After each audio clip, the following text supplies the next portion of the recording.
Astaghfirullah. Bismillahirrahmanirrahim.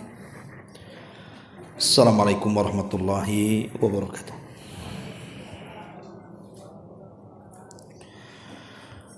Alhamdulillah wassalatu wassalamu ala Rasulillah wa ala alihi wa sahbihi wa mawalah wa la hawla wa la quwata illa billahi wa ba'du. Alhamdulillah, di pagi ini kembali kita bisa duduk untuk berthalabul ilmi, dan kita masih meneruskan kajian kita, masih membahas Kitabul Jami', dan pagi ini kita masuk pada hadis ke-9, halaman ke-86, hadis dari Jabir radhiyallahu anhu. An Jabirin radhiyallahu anhu qala qala Rasulullah sallallahu alaihi wasallam kullu ma'rufin sadaqatun. Nabi sallallahu alaihi wasallam bersabda, semua kebaikan itu bernilai sedekah. Wa an Abi Dzar radhiyallahu anhu qala qala Rasulullah sallallahu alaihi wasallam la tahqiranna minal ma'rufi syai'an walau an talqa akhaka biwajhin talqin. Dari Abi Dzar Al-Ghifari radhiyallahu anhu, dia berkata, Nabi sallallahu alaihi wasallam bersabda, janganlah kalian meremehkan sedikit pun dari kebaikan, walaupun hanya menjumpai saudaranya dengan melemparkan senyum.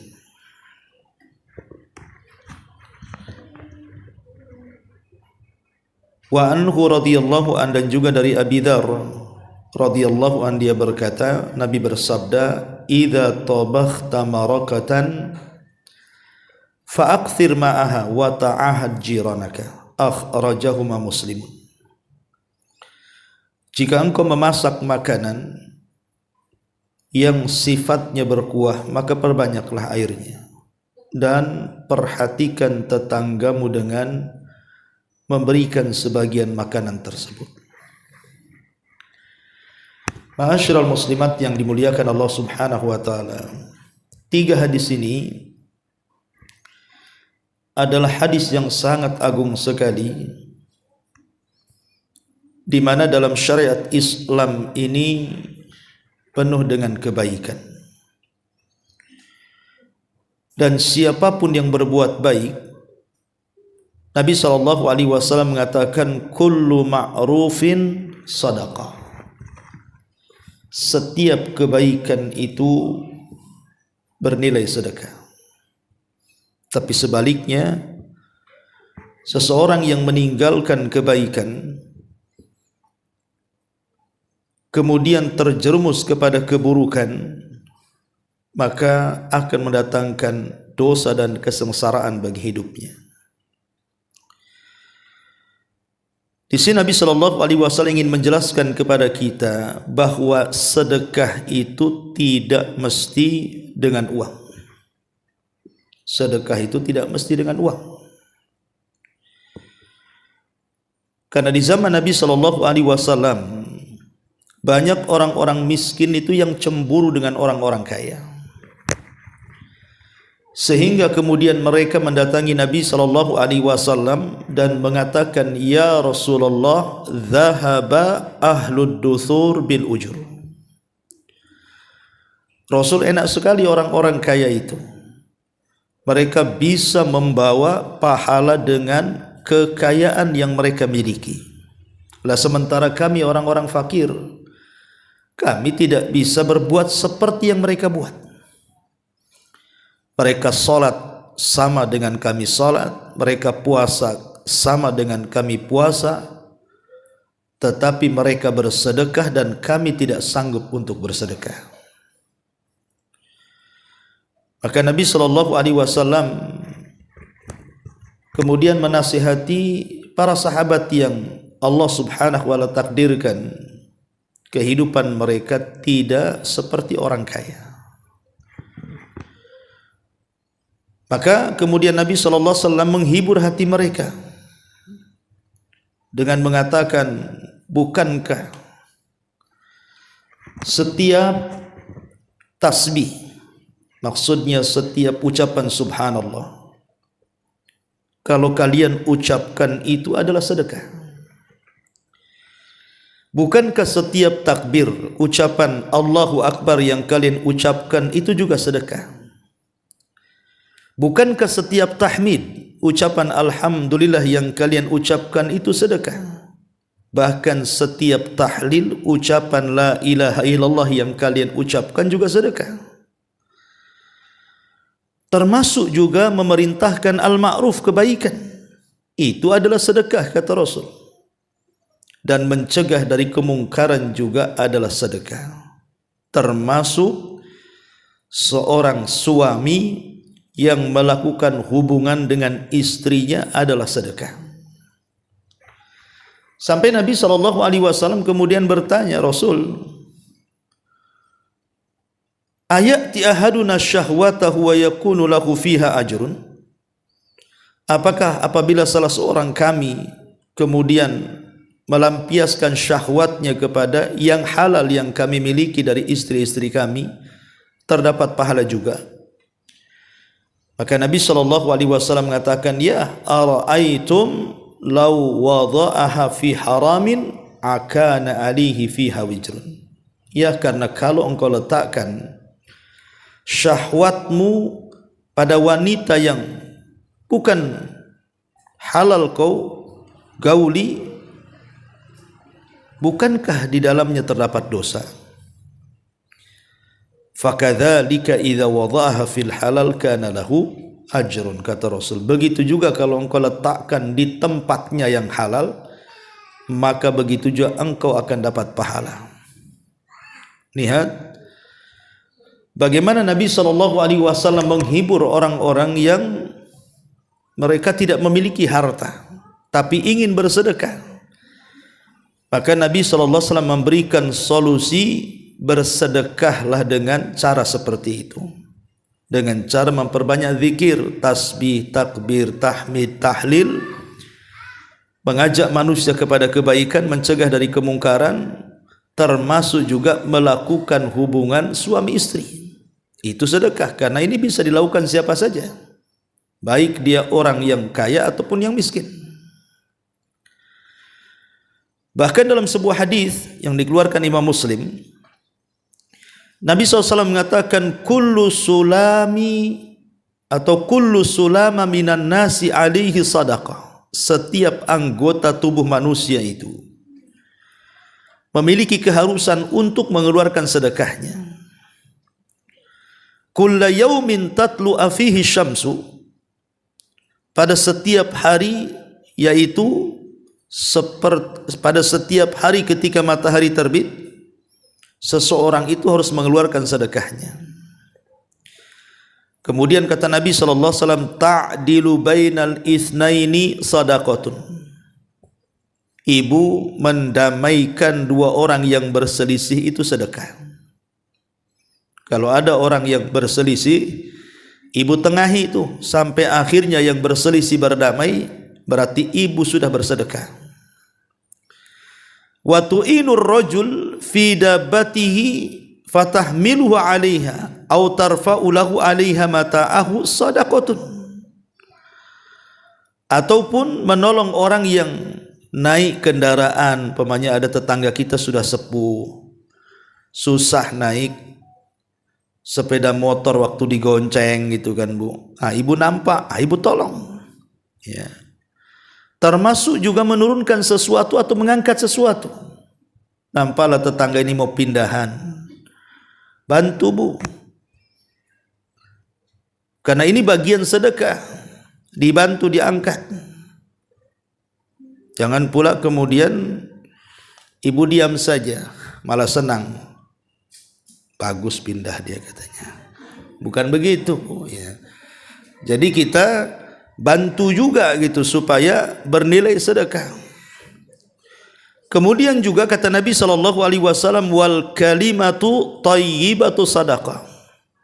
Termasuk ucapan yang santun. Ibu milih-milih bahasa, milih-milih diksi, milih-milih kata lah. Kalau ngomong itu ndak asal ngomong, dipilih, ini mufrodatnya ini yang cocok nih. Kan setiap daerah itu pastilah punya bahasa-bahasa yang halus, bahasa-bahasa yang sangat halus. Lah ketika ibu memilih kata itu, kemudian ibu menganggap kata itu yang paling halus yang diucapkan, itu bagian daripada sedekah. Tidak harus dengan uang kan gitu. Ucapan yang santun, ucapan yang baik juga adalah sedekah. Wa kullu khutwatin tamshiha ila salati sadaqah. Bahkan langkah-langkah kaki menuju masjid juga sedekah. Termasuk wa tumitul adza anit tariqi sadaqah. Seseorang membuang hal-hal yang mengganggu manusia di jalan itu bagian daripada sedekah. Sampai ada satu kisah. Kisah ini dikisahkan oleh salah seorang syekh. Jadi ada satu keluarga itu melakukan safar menggunakan kendaraan pribadi. Lah safarnya ini memakan bisa sehari 2 hari. Karena terkadang lewat jalan yang baik, aspal, terkadang padang pasir gitu kan. Sehingga terkadang istirahat, terkadang melanjutkan perjalanan. Jadi tengah jalan mungkin nampaknya ada mobil yang bawa kaca, kemudian kacanya tumpah di jalan sehingga berserak kemana-mana tuh kaca tuh. Sebenarnya kalau dia mau lanjut saja tidak ada masalah dengan dia kan, kalau mobil nabrak kaca kan nggak akan masalah gitu ya, karena kacanya juga sudah berserak di pinggir jalan. Tetapi dia ingin mengamalkan sabda Nabi SAW bahwa serendah-rendahnya iman itu adalah imatatul adza anit thariq. Seseorang menghilangkan gangguan-gangguan yang kira-kira mengganggu manusia di jalan. Jadi berhentilah dia dengan keluarganya itu. Kemudian dibersihkan, karena kacanya banyak itu, sampai betul-betul jalan itu kemudian bersih dari kaca-kaca itu. Sehingga kalau orang lewat tidak pakai sandal pun insya Allah tidak akan tersakiti. Dan itu menghambat perjalanannya karena hampir 1 hari itu membersihkan kaca itu dan membuangnya. Dari kaca yang pecahannya besar sampai yang pecahannya kecil. Padahal sebenarnya dia terburu-buru. Tapi karena ingin melaksanakan sabda Nabi SAW, membuang hal-hal yang membahayakan manusia di jalan, dia coba amalkan hadis itu. Kemudian selesai membersihkan jalan dan semua orang yang lalu lalang pun tidak akan tersakiti, dia melanjutkan perjalanannya. Setelah kemudian kelelahan, sudah berjam-jam berjalan, akhirnya kemudian istirahat makanlah. Satu keluarga turun dari kendaraannya, kemudian makan gitu kan. Kemudian hendak melanjutkan perjalanannya. Disitulah kesulitan datang. Di mana kunci kendaraannya itu hilang, lupa letak tah di mana. Dan itu sudah kondisinya masuk ke areal padang pasir. Coba bayangkan kunci kalau jatuh ke padang pasir, tentu akan terkubur tuh. Hampir kemudian putus asa, satu keluarga ini mencari ke sana kemari, tidak ketemu tuh kunci itu. Dan mereka berada di tengah padang pasir. Bisa saja kemudian kalau tidak ada orang lewat, tidak akan terong, mati pula mereka kehausan kalau habis bekalnya. Akhirnya kemudian hampir putus asa, satu keluarga sudah pada nangis gitu kan, karena mereka takut mereka tidak bisa melanjutkan perjalanan. Apalagi malam mau sebentar lagi datang gitu, takut ada penjahat dan begitu seterusnya. Subhanallah, datang keajaiban di sini. Rupanya anak yang kecil yang masih usia 5 tahun, tidak ngerti apa-apa gitu kan. Ikut nyari juga, dia ngorek-ngorek gitu. Ketemu pula. Ya. Dari situ kemudian yang punya mobil itu terfikir bagaimana Allah Subhanahu wa taala mengganti kebaikan tersebut dari kesusahan yang dihadapinya. Coba bayangkan kalau seandainya kunci itu tidak ketemu, bagaimana kondisi mereka di tengah padang pasir itu. Tapi Allah Subhanahu wa taala ganti bahwa sana'iul ma'ruf taqi masari as-su, bahwa berbuat baik itu bisa menghindarkan hal-hal yang buruk yang akan menimpa dia. Lihat bagaimana keajaiban orang yang berbuat baik, walaupun hanya sekedar imatatul adza anit tariq gitu ya, walaupun hanya sekedar membuang hal-hal yang ada di jalan. Makanya dulu ada seorang ulama namanya Rabi ibn Khaytham. Itu kalau lewat di jalan kemudian ada paku, ada beling diambil kemudian disisihkan ke pinggir, dia selalu mengatakan, ya Rabb, kalau memang dibalik saya membuang hal-hal yang mengganggu manusia di jalan ini ada pahalanya, aku kirimkan pahalaku kepada orang tuaku yang sudah meninggal. Begitu. Ya, jadi mengirim pahala kepada orang tua tidak mesti harus sedekah uang. Datang ke masjid nih Ustaz, saya sumbang 1 tiang. Tolong doakan juga pahalanya sampai kepada orang tua kita. Ya, kalau ada yang mampu lebih baik seperti itu. Tapi kan tidak semua orang mampu menyumbang, bersedekah. Maka dengan cara yang lain sedekah itu bisa dilakukan. Ma'asyiral muslimat yang dimuliakan Allah Subhanahu wa taala. Kemudian juga disebutkan di dalam hadis yang dikeluarkan Imam Ahmad dalam musnadnya. Nabi SAW mengatakan, la tahqiranna minal ma'rufi syai'an walau an tu'tiya silatal habli au an tu'tiya syith'an na'li walau an tanzi'a min dalwika fi ina'il mustasqi walau an tunjiya syai' minat tariqin nasi yu'dhihim walau an talqa akhaka wajhuka ilaihi muntalikun walau an talqa akhaka futusallimu alaihi walau an tu'annisal wahshan fil ardi wa in syabbaka rajulun bi syai'in ya'lamuhu fika wa anta ta'lamu fihi nahwahu fala tashubbuhu fayakunu ajruhu laka wa wizruhu alaihi wa masarra udhunaka an tasma'ahu fa'mal bihi wa masa'a udhunaka an tasma'ahu fajtanibhu. Apa kata Rasul? Janganlah menyepelekan perkara-perkara kebaikan, walaupun itu kecil, walaupun hanya dengan memberikan tali. Pamannya tetangga perlu ikat-ikat, tak punya rapia, ibu punya, kasih. Ya. Walaupun hanya memberikan tali sandal. Pamannya tetangga sandalnya putus, gitu ya. Ibu punya 2 sandal, kasih. Ya bisa dikasih betulan atau dikasih pinjam kan sama-sama sedekah juga. Tapi jangan kasih syarat, jangan lama-lama ya, nanti rusak. Ya.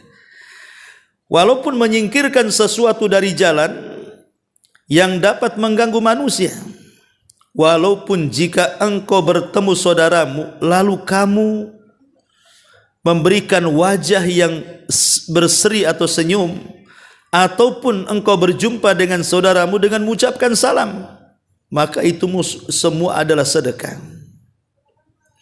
Walaupun hanya lemah lembut terhadap binatang liar yang di bumi juga sedekah. Bahkan jika ada seseorang yang mencelamu karena dia tahu keburukanmu dan kamu juga tahu keburukannya, maka janganlah kamu mencelanya. Ingat Bu, kalau ibu memegang rahasia tetangga, kemudian tetangga juga memegang rahasia ibu, tiba-tiba tetangga ini mencemarkan nama baik ibu, kalau ibu bisa tahan, gak usah dibalas. Jangan kemudian, emang dia aja yang tahu rahasiaku, katanya. Aku pun tahu dalaman dia kok, katanya. nanti ku sebarkan. Artinya kalau ibu bertahan, nah ada apa-apalah. Walaupun saya sudah tahu rahasia dia, saya tetap diam, saya tetap sabar. Itu sedekah. Ya. Kata Nabi SAW, maka jangan ikut mencelanya. Maka pahalanya akan menjadi milikmu dan dosanya dilimpahkan kepada dirinya. Apa yang telingamu senang untuk mendengarkannya, lakukanlah. Dan segala hal yang telingamu tidak suka dengar, maka jauhilah. Jadi dari sini kita tahu bahwa sedekah tidak mesti harta. Banyak perkara-perkara di sini yang kemudian disebut sedekah. Yang penting perbuatan itu adalah sebuah kebaikan. Ada satu kisah, Bu, ini juga ada seorang saya bercerita tentang seseorang di Suriah sebelum perang. Jadi kisahnya itu sebelum terjadi peperangan kemarin itu di Suriah. Jadi adalah pengusaha ya tidak kaya betul ya, pengusaha yang merekrut beberapa karyawan sebelum terjadi peperangan di Suriah itu. Orangnya soleh, baik. Tiba-tiba kemudian datang seorang ibu. Ibu ini memelihara 3 anak yatim karena suaminya sudah meninggal dan dia seorang tukang jahit. Jadi selama dia bekerja membuka tukang jahit di rumah itu, ya Allah takdirkan syarat rezekinya, jaranglah orang yang datang membawa baju untuk dijahitkan atau kain untuk dijahitkan itu. Sementara dia harus menghidupi 3 anak yatim yang ayahnya sudah meninggal. Jadi kebetulan ibu ini punya genset listrik, Bu. Genset listrik itu sudah tua. Dan sebenarnya tidak berfungsi lagi genset itu. Dan kalaupun diperbaiki itu sulit gitu ya. Harus ya membeli onderdil baru dan harganya mahal sekali. Tiba-tiba kemudian seorang ibu ini datang kepada laki-laki pengusaha tadi. Kemudian dia mengatakan, "Pak, saya ini punya genset, mau saya sewakan." Kemudian dia menceritakan ekonominya. Akhirnya kemudian karena ibu itu kan tak tahu genset, disangkanya genset bagus pada rusak kan itu ya. Kemudian genset itu diserahkanlah ke pengusaha tadi. Kata sang ibu, "Saya ingin sewakan. Boleh jadi bisa membantu penerangan di perusahaanmu," katanya. Akhirnya dicek, rupanya rusak dan tidak bisa diperbaiki karena sudah tua. Jadi yang mengecek genset ini kemudian ngomonglah sama pengusaha ini, sebenarnya genset itu rusak, tidak bisa diperbaiki sama sekali. Tapi subhanallah, pengusaha muda ini kemudian ngomong sama ibu tadi, "Ya sudah, gensetmu bagus, kira-kira kau mau sewakan berapa per bulan?" Akhirnya kemudian wanita ini mengatakan sekian dan sekian, pokoknya cukup untuk makan dia dan 3 anak yatimnya dalam sebulan itu.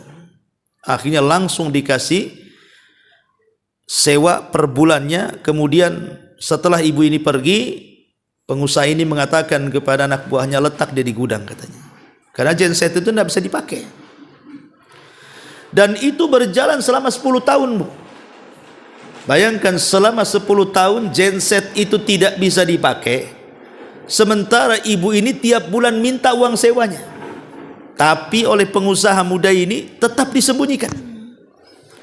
Dia tidak menceritakan bahwa gensetnya itu tidak bisa dipakai kan itu ya. Tapi dia betul-betul ikhlas ingin menolong ibu itu karena memiliki 3 anak yatim. Ceritanya, setelah 10 tahun berlalu, qadarullah terjadi perang di Suriah. Ma'ruf sampai kota Aleppo itu rata dengan tanah kan, Bu. Perang Suriah ini luar biasa, menghancurkan kota-kota tuh. Kota-kota yang tadinya indah itu sudah nggak bisa lagi ditengok hari ini karena rata dengan tanah bangunan-bangunan itu. Ya. Subhanallah. Setelah terjadi peperangan itu, semua perusahaan kawan-kawannya kena bom. Hampir tidak tersisa kecuali perusahaan dia. Sempat ada bom di samping tapi tidak merusak bangunannya. Cuman kemudian setelah dia ingat dengan ibu itu, kenapa dia tidak datang setelah peperangan untuk mengambil sewanya itu.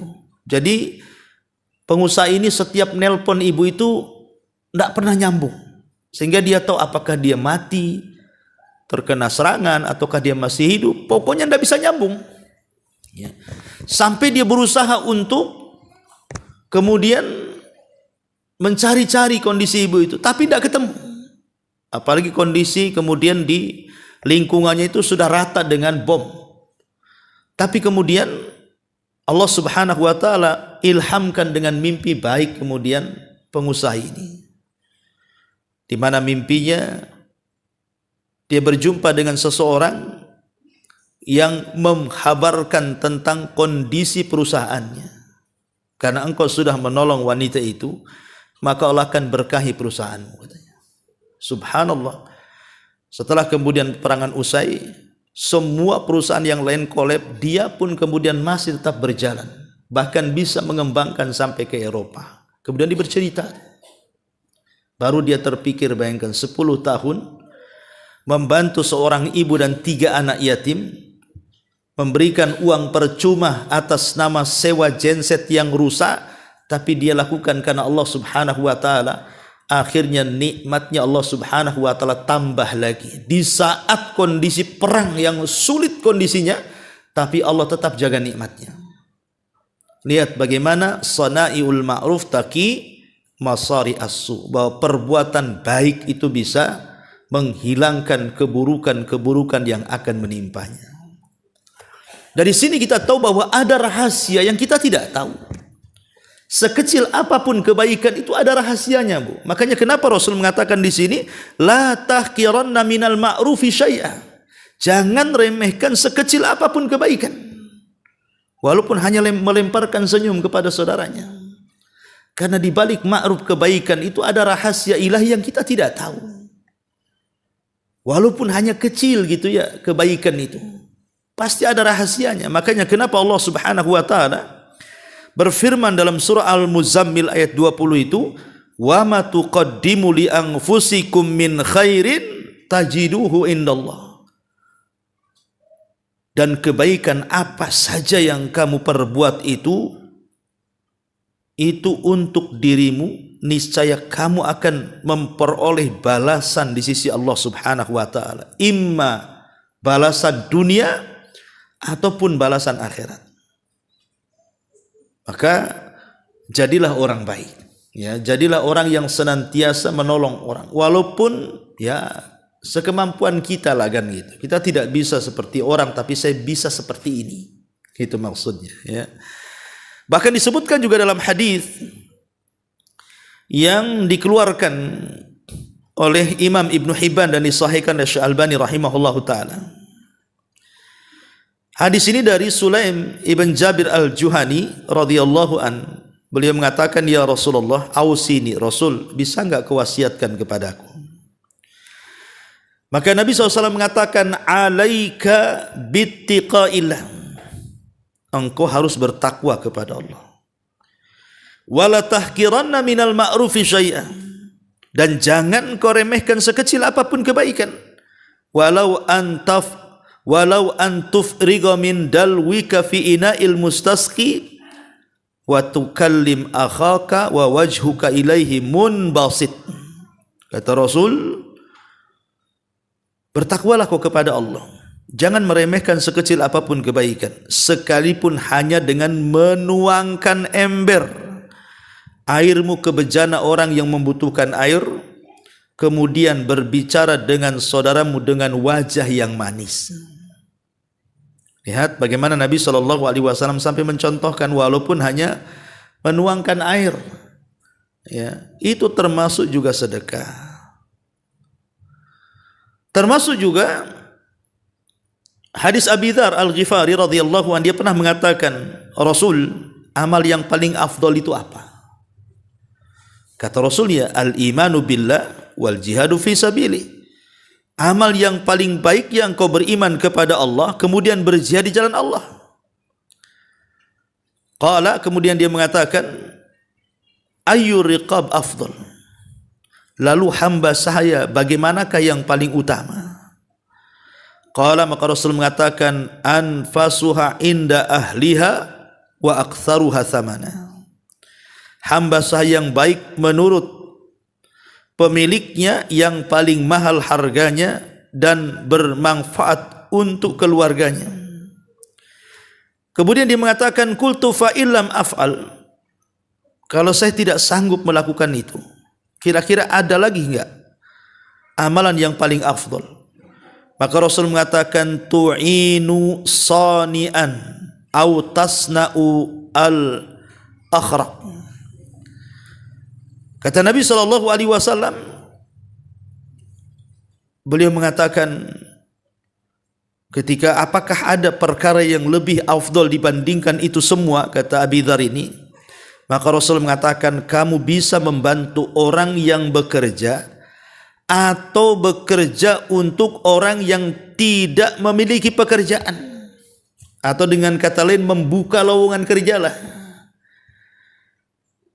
Kalau memang kita sanggup membuka lowongan kerja atau mencari, pamannya ibu punya perusahaan kecil-kecil, entah buat gorengan, buat apa yang dijual, dititip-titipkan, butuh karyawan, itu kan membuka lowongan kerja namanya, Bu ya.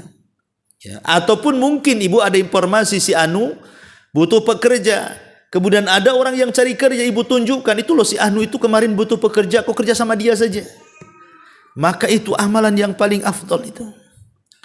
Kemudian Abu Dzar mengatakan, kalau aku tidak bisa melakukannya, ada enggak yang afdal juga selain daripada itu? Maka Nabi SAW mengatakan, takufu syarraka anin nas fa innaha sadaqatun minka ala nafsik. Hendaklah berhenti dari kejahatanmu terhadap orang lain, karena hal itu merupakan sedekah darimu untukmu juga. Jadi kalau tidak bisa ini, tidak bisa itu, cukup kita jangan menyakiti orang, gitu loh maksudnya. Tidak usah menggibahi tetangga, tidak usah menjelek-jelekan tetangga, tidak usah juga bermusuhan dengan tetangga. Kalau kita tidak bisa berbuat baik, jangan berbuat jahat. Nah itu sedekah juga tuh. Ini mah tidak, berbuat baik tidak, jahat iya kan itu. Nah ini sudah bakhil sama tetangga, digibahi lagi. Nah ini kan udah repot. Ya. Maka ini juga bagian sedekah, mencegah keburukan dari orang lain itu. Ma'asyiral muslimat yang dimuliakan Allah Subhanahu wa taala. Berarti kalau kita mau ringkaskan itu ya. Jadi ada sedekah-sedekah selain harta itu, ya pertama adalah mengajak manusia kepada kebaikan dan mencegah dari kemungkaran. Ajak manusia kepada kebaikan, cegah dari kemungkaran. Yang kedua, berusaha untuk mengajarkan manusia apa yang bermanfaat untuk mereka. Apa yang kira-kira bermanfaat untuk manusia, ibu ajarkan. Oh, tetangga tak bisa masak, ibu ajarkan masak. Tetangga tak bisa naik motor, ibu ajarkan motor. Tetangga tidak tahu caranya umpamanya melakukan sesuatu, ibu ajarkan. Ya, jangan pula gibah, ibu ajarkan. Sini. Kamu nggak pernah gibah kan? Jadi maksudnya adalah hal-hal yang bermanfaat untuk manusia, dunia mereka dan akhirat mereka kan itu. Termasuk yang ketiga, membacakan Quran kepada manusia dan mempelajarkan Quran kepada manusia. Termasuk juga yang keempat, imatatul adza anit thariq. Buang hal-hal yang mengganggu orang di jalan itu, buang. Ya. Itu juga bagian daripada sedekah, termasuk doa dan zikir tadi. Ya, membaca tasbih, tahmid, tahlil, takbir, itu juga sedekah. Termasuk doa, mendoakan saudara kita dengan kebaikan, itu juga sedekah. Termasuk juga al-kalimatut thayyibah, ucapan-ucapan yang santun, ucapan-ucapan yang baik, itu juga sedekah. Bahkan senyum ibu gitu ya, yang dilemparkan kepada saudaranya, ya tentu maksudnya ya senyum di sini juga harus tengok-tengok tempat, Bu ya kan? Maksudnya kalau yang sejenis ibu, sama-sama perempuan, apalagi seiman gitu ya, maka senyum. Tapi kalau yang bukan mahram, apalagi takut memfitnah, ya ndak usah kan itu ya. Masa senyum sama laki tetangga gitu kan, masalah nanti ya. Kemudian juga kalau memang kalimat-kalimat yang santun, kemudian juga senyum, karena senyum ini juga akan memperindah kalimat, Bu. Orang kalau santun ngomongnya, kemudian sebelum bicara itu senyum, itu akan menambah keindahan bahasa, Bu. Ya, orang akan ngomong lain gitu. Enak ngomong sama si Umi Anu, kenapa? Belum ngomong aja sudah tersenyum dia tuh. Jadi belum ngomong aja orang sudah suka, Bu. Tapi kalau ibu jarang tersenyum, mau ngomong apa nih? Mau ngomong apa katanya? Senyum aja enggak, ini pasti enggak ya kan gitu. Jadi senyum itu juga bisa mempermanis ucapan sebenarnya. Nanti kalau ibu sudah mengucapkan itu enak. Orang sering saya ulang-ulangan, Bu. Ibu kalau ngomong baik dengan orang, kalimat-kalimat yang indah, yang bicara saja plong hatinya, Bu. Karena tidak pernah menyakiti orang lain. Yang diajak bicara juga senang. Enak ngomong sama si Umi Anu itu, pokoknya betah saya sama dia kan gitu. Tapi kalau udah ngomongnya nyelekit gitu ya, jahat omongannya itu kadang-kadang yang ngomong aja nyesel. Kenapa tadi saya ngomong begitu? Yang denger lagi sakit hati. Ngapain pula saya ketemu dia katanya.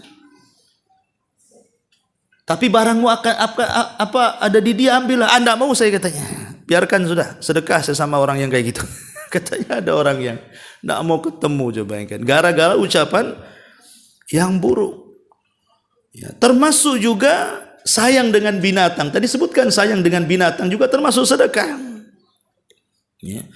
Ya, lebih daripada itu tentu sedekah yang paling afdol ya dengan harta. Karena bagaimanapun sedekah dengan harta itu memang keajaibannya luar biasa. Luar biasa keajaibannya. Betapa banyak orang-orang yang pindah agama gara-gara harta, Bu. Terkadang harta itu menjadikan sebab hidayah kan, Bu. Ada orang non-muslim namanya kan, mungkin dia susah, kemudian ibu tampakkan akhlak Islam, selalu ngasih sedekah sama dia. Akhirnya lama-lama dia bisa menilai enak juga berkawan sama orang Islam itu katanya kan. Daripada berkawan sama sesama agama, pelit ini itu. Mungkin ini agama yang benar. Akhirnya pindah agama. Sama juga kebalikannya kan, Bu. Orang kita pindah agama pun gara-gara itu juga tuh, karena orang Islamnya pelit-pelit. Orang di luar Islamnya pula dermawan, akhirnya malas juga agama Islam ini katanya. Saya susah nggak ditolong. Tapi hari-hari diminta sedekah katanya. Akhirnya kemudian pindah pula di agama. Lah makanya keajaiban luar biasa. Banyak kemudian orang masuk Islam itu gara-gara menerima sedekah. Makanya kenapa di antara mustahik orang yang berhak mendapatkan zakat itu salah satunya adalah mu'alaf. Orang-orang yang dilembutkan hatinya baik dia baru masuk Islam atau belum masuk Islam tapi kepengen masuk Islam. Kita lembutkan lagi dengan harta kita supaya dia mau menerima hidayah. Ya, jadi luar biasa dibalik sonaiul ma'ruf itu ya, melakukan kebaikan-kebaikan itu terkadang bisa menjadikan hidayah. Ma'asyiral muslimat yang dimuliakan Allah Subhanahu wa taala. Makanya kalau kita melihat kisah-kisah di zaman Nabi contohnya kan. Kisah-kisah di zaman Nabi itu. Ada satu kisah menarik ketika Ummu Salamah radhiyallahu an itu kan dipisah oleh keluarganya dengan Abu Salamah. Abu Salamah hijrah duluan. Ummu Salamah ditahan kabilahnya, tidak boleh. Sampai rebutan anaknya ditarik-tarik tangannya sampai patah kan itu, sampai putus tangannya itu. Akhirnya Ummu Salamah selama setahun dia merindukan suaminya. Karena terpisah dia di kabilahnya di Mekah, suaminya sudah ada ke Madinah. Sampai sakit, akhirnya dia ingin susul suaminya. Dan suaminya pun tidak bisa menjemputnya karena bisa nyawa taruhannya. Terpaksalah kemudian suaminya tinggal di Madinah menunggu istrinya.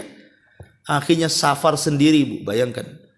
Safar sendiri, Mekah Madinah itu jauh jalan kaki lagi. Seorang wanita, itulah wanita pertama yang hijrah itu namanya Ummu Salamah, Bu. Qadarullah di tengah jalan ada orang musyrik tapi baik hati namanya Utsman bin Abi Thalhah namanya. Utsman bin Abi Thalhah. Kemudian dia berpapasan dengan Ummu Salamah. Kemudian ditanya, "Ada apa wahai Ummu Salamah? Kenapa engkau berjalan sendirian?" Kemudian dia mengatakan, "Saya ingin nyusul suamiku," katanya. Sama anak gadisnya itu berdua itu berjalan. Subhanallah, akhirnya ditumpangi kebaikan itu. Jadi diantar pakai unta dia dari Mekah sampai Madinah, Bu. Tidak mengambil balasan sama sekali, padahal dia musyrik itu. Utsman bin Abi Thalhah itu. Ketika sampai di gerbang kota Madinah, turun dia dan mengatakan, wahai Ummu Salamah, Madinah di depanmu itu gerbangnya. Kau carilah suamimu di sana. Aku hanya bisa mengantar sampai di sini. Kemudian dia pulang. Subhanallah. Ketika melihat bagaimana perjuangan Ummu Salamah dalam Islam ketika hijrah itu pula yang menjadikan Utsman bin Abi Thalha masuk Islam. Karena perjuangannya tidak mungkin kalau agama Muhammad itu tidak benar. Kok sampai seperti ini pengikutnya? Sampai membela-bela seperti ini, sampai menaruhkan jiwa-jiwa mereka kan itu. Dari situlah sebab keislaman siapa? Utsman bin Abi Thalha ini. Dan sebab keislamannya dan sudah menolong Ummu Salamah itu, apa yang terjadi? Akhirnya Bani Syaibah, kabilahnya Utsman bin Abi Thalha itu diserahkan oleh Nabi SAW sebagai pemegang pintu Ka'bah. Bahkan tidak boleh ada orang yang mengambil kunci pintu Ka'bah itu dari Utsman bin Abi Thalha. Sampai ketika Abbas bin Abi Thalib ngomong sama Rasul, dan ketika itu Utsman masih musyrik, dia mengatakan, wahai Rasul, ambil saja kunci Ka'bah itu dari si Utsman Bani Syaibah itu. Kata Rasul, tidak. Karena ketika itu kan sedang Fatu Mekah, Mekah sudah terkepung. Kemudian Utsman pun masuk Islam. Maka tetap penjaga pintu Ka'bah itu dari dulu sampai sekarang ya oleh Bani Syaibah. Bagaimana al-jaza min jinsil amal, gitu ya. Balasan itu disesuaikan dengan amalan, karena dia sudah menolong Ummu Salamah dengan kebaikannya. Akhirnya Allah berikan kedudukan yang tinggi di tengah-tengah Islam dan di mata Nabi SAW. Makanya jangan pernah meremehkan sekecil apapun kebaikan. Pasti ada kebaikan yang kita tidak tahu, itu rahasia Allah Subhanahu wa taala kepada kita. Inilah makna hadis kullu ma'rufin sadaqah. Setiap kebaikan adalah sedekah. Kemudian hadis ke-10-nya dicontohkan, walaupun hanya melemparkan senyum.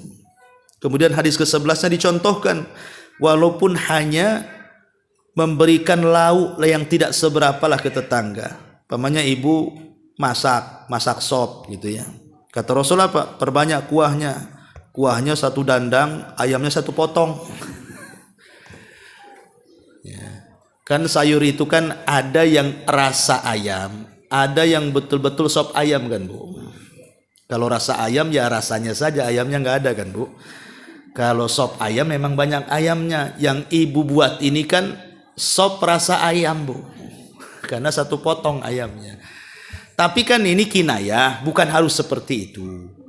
Ya bukan harus diamalkan hadis ini Bu, kan gitu. Nanti tetangga tersinggung pula, kok kuahnya aja nggak ada ayamnya katanya. Kata ibu tuh, tangkap ayamnya di depan katanya. Bukan itu maksudnya. Kalaupun masak ibu itu tidak seberapa, mungkin hari ini tetangga sebelah, besoknya sebelah lagi, besoknya sebelah lagi, sampailah ke Tiban sana Bu. Jadi maksudnya itu bagi-bagi gitu ya. Walaupun ya kadang-kadang Bu yang dikasih itu tidak seberapa sih sebenarnya. Tapi kalau rutin ngasihnya itu, nanti ibu kalau seandainya pindah rumah, Allah kata qadarullah lah ibu meninggal gitu kan, itu kebaikan ibu tuh akan dikenang tuh. Apalagi kalau umpamanya memang ibu sewa di situ, tiba-tiba kemudian ibu pergi, yang nyewa pula orangnya bakhil gitu. Mungkin diumpat tuh. Itu rumah itu dulunya orang baik, sekarang orang bakhil, naudzubillah. Bisa saja Bu, kebaikan ibu dikenang orang. Nah makanya di sini contohkan dari hadis yang ke-11-nya, kata Nabi SAW, idza tabakhta marakatan faqsir ma'aha wa ta'ahad jiranaka. Kalau engkau memasak masakan banyak kuahnya, bagikan tetanggamu. Wallahu a'lam bishawab. Ini keterangan singkat dari 3 hadis ini. Taib, sebelum saya tutup silakan kalau ada yang mau bertanya.